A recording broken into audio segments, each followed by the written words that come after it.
A, these boxes are not filled with candy. B, I'm really excited to open them and show you what's inside. And C, they're actually really dirty.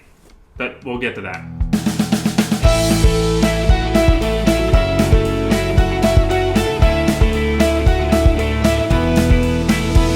Welcome back to the channel, everybody. My name is Garmin. This, of course, is the Storycraft Society, and this week I was going through my attic and I found these boxes. Now, the tricky thing about this is that my attic was once my grandparents' attic, so therefore there is a bunch of stuff up there that I had no idea it was there, and these boxes certainly fit that description. Let's get one thing straight. We'll start it out here. My whole family calls me Garmy. That's like their nickname for me. You are welcome to call me that if you wish. But of course, my grandparents, when they wrote on boxes of my stuff, would call me Garmy. Let's move on from that point. I found these boxes when I was cleaning my attic, and I have no idea what is in them.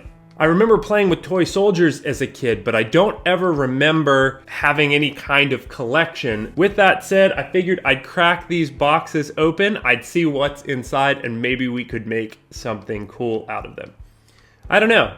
This might just turn into an unboxing video. If it does, that would kind of be a little bit of a bummer, but I figure by the thumbnail, you'll know what you're getting into. I don't know what I'm getting into, but you do. So, all right. Let's jump into it. All right, so let's start with box number 1. Interesting.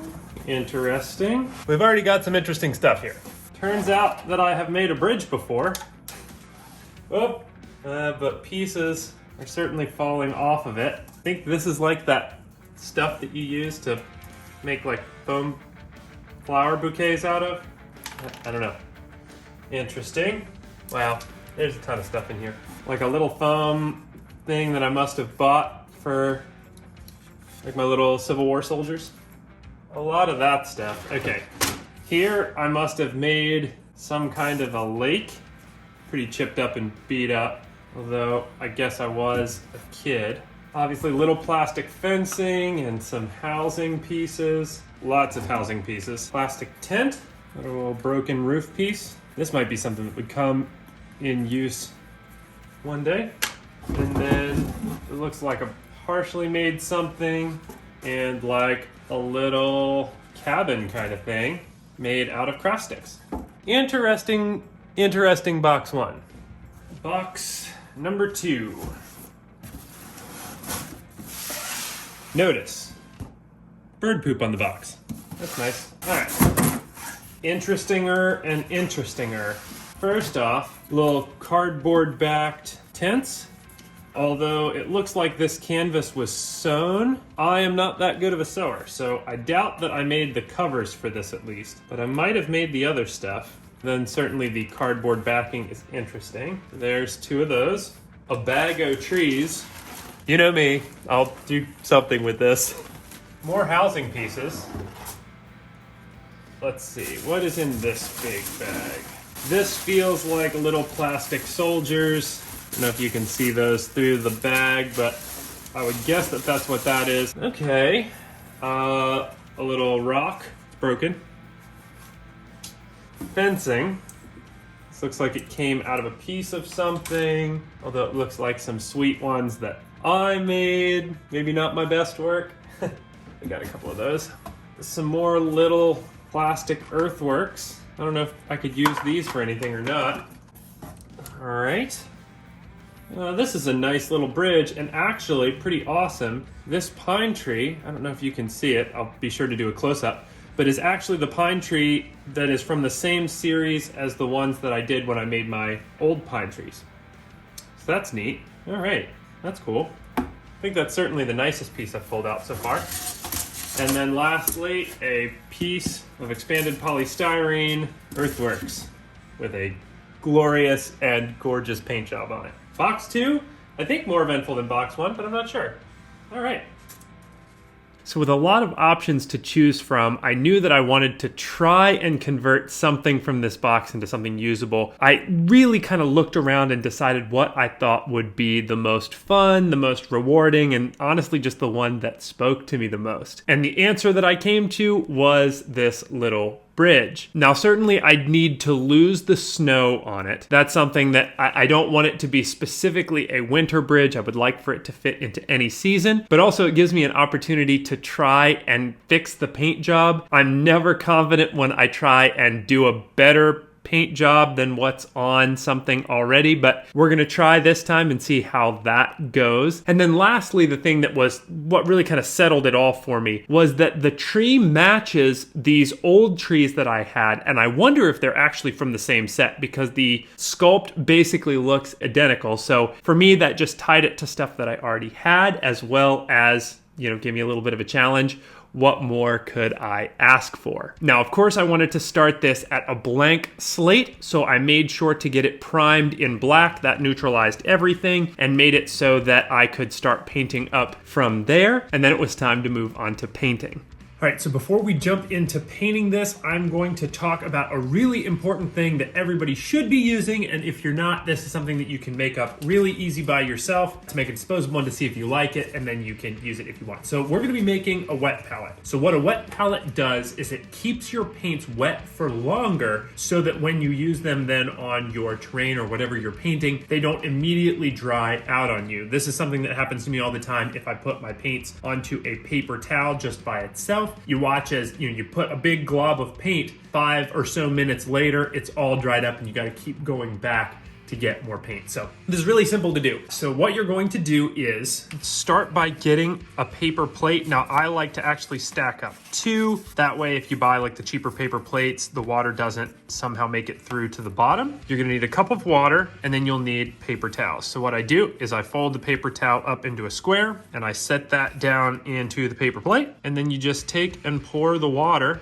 Go slow at first. You don't want it to just totally flood. Pour the water into the paper towel to make the paper towel wet. You don't want it to be like a river or anything down there, but now the paper towel is nice and damp, and now you're ready to go. Your paints won't dry out. Really easy, and when you're done, you just throw it away. So to paint the stonework, which was obviously the biggest area and needed to be covered first, I pulled out a bunch of tans and grays. Now the paint job that I went for with this was my basic paint job, but I did want the contrast to be a little bit more, so I did up it to a 4-color paint job instead of a 3. So I started that by covering the whole thing in a watered down charcoal gray. That's gonna get me kind of an earthy brown color, as well as set up my grays later. Then I moved on to a wet overbrushing of pewter gray. This is going to be my base tone, so I'm going to make sure to get almost everything except for the lowest lows covered in that. Next, I did an overbrushing of elephant gray. This elephant gray would normally be my highest highlight, but for this, I wanted to be a little bit extra. I went overbrush over everything, trying to only grab the highest points with a overbrushing with a wet brush. I think the big difference between a dry brush and an overbrushing like this is that I still have a wet brush, so it's going to leave more paint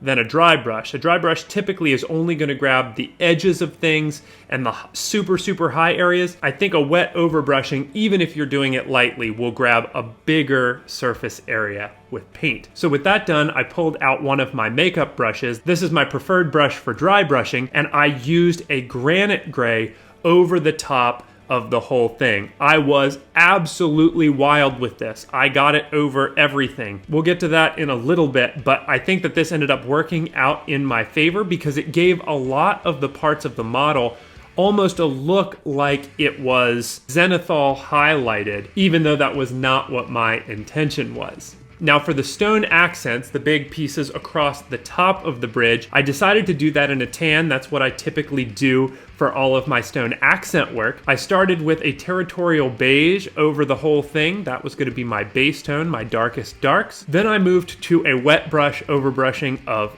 khaki. This is going to be my mid-tone. It's going to take up most of the visual space that your eye would see. And then the final thing that I did was I took and did a very fine dry brushing over the top. This is a more targeted area, so I didn't use a big makeup brush. I just used a regular brush so I could be a little bit more accurate, but I did that in a buttermilk to be my highest highs, making sure to get all of the edges so that they stood out really well. Now, the cool thing to mention about this step is that when I was doing my gray stonework, I got this really interesting zenithal highlight unintentionally. That will make it way easier for me to paint things with contrast paint later. That really worked out in my favor, so I'm super, super pleased with that. But also I made sure to not be really clean in this step. Now, I was clean with the tans that I did over the top, but for the stonework, I just let my grays run wild. This saves me time because later I'm just going to end up covering that up with base color paints again, and you won't even be able to tell. Now, the next part I had to do was paint the pine tree. I wanted this to match my others, so I pulled out the exact same paints that I used on them, which was an English ivy green as my base color, and then 2 dry brushes of a grass green and a shamrock green. I started this by watering the English ivy way down and giving a 100% coverage coat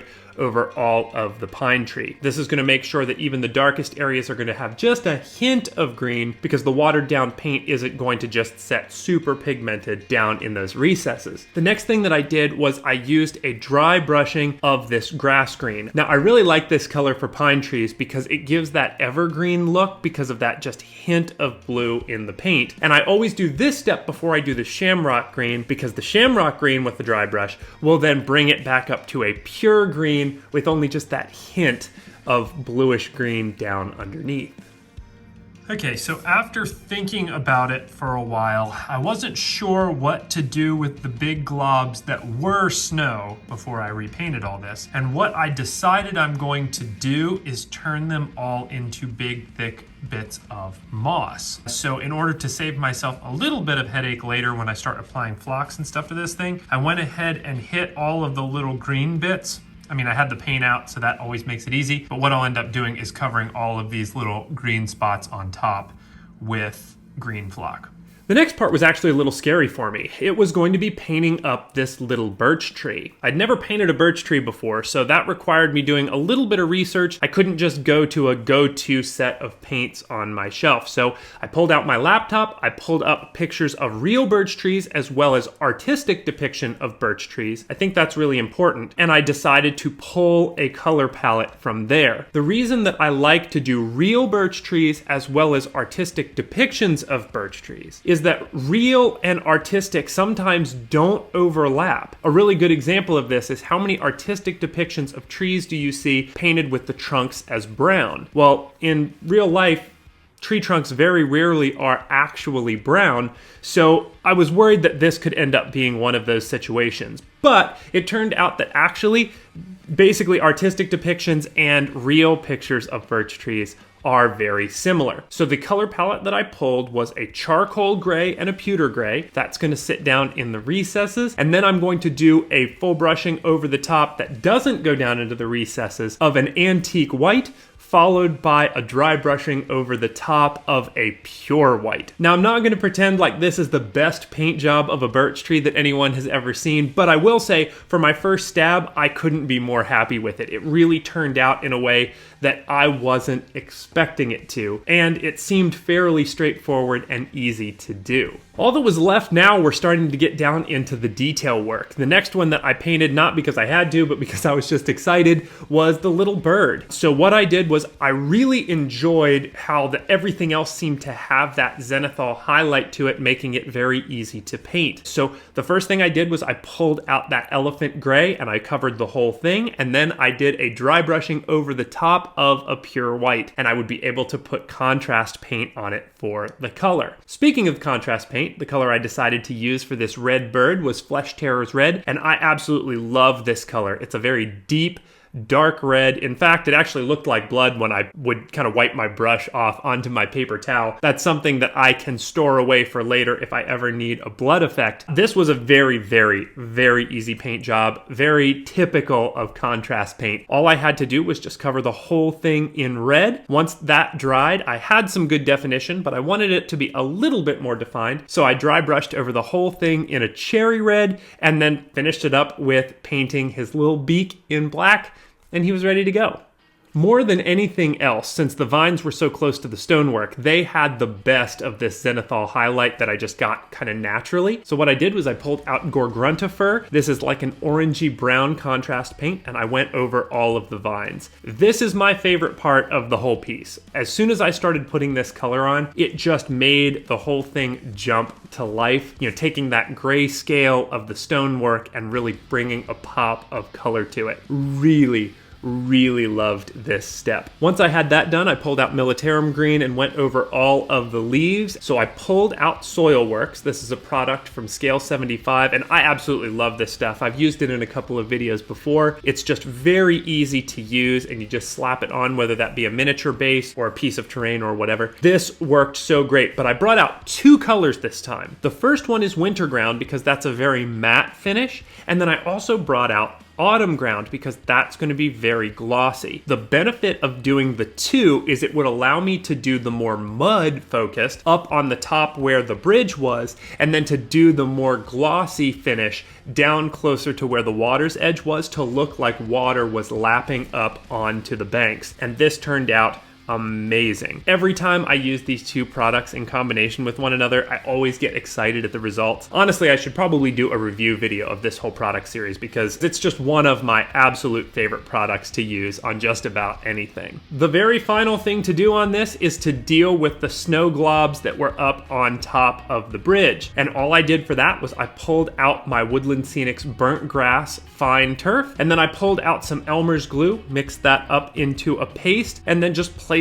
that over the top of these and let them dry. And the result turned out great. It looks like these nice little mossy patches on the top of the bridge. And for not a lot of work and only a very small amount of dry time, not gonna do it.